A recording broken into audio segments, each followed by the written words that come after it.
चला यासाठी लागणारं साहित्य बघूया.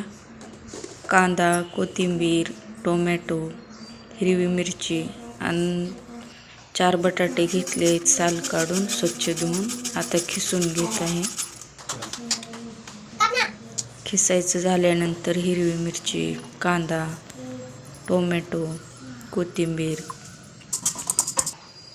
आणि 1 वाटी बेसनचं पीठ घेतलेलं आहे.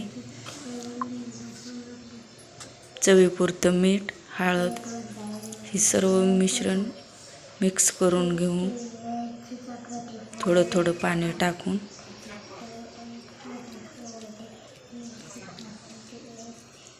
छान असं हातानं मिक्स करून घेऊन तुम्ही बघू शकता इथे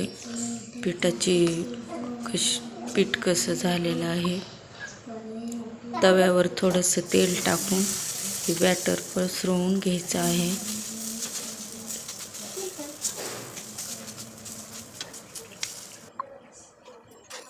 त्यानंतर पलटून घ्यायचं आहे.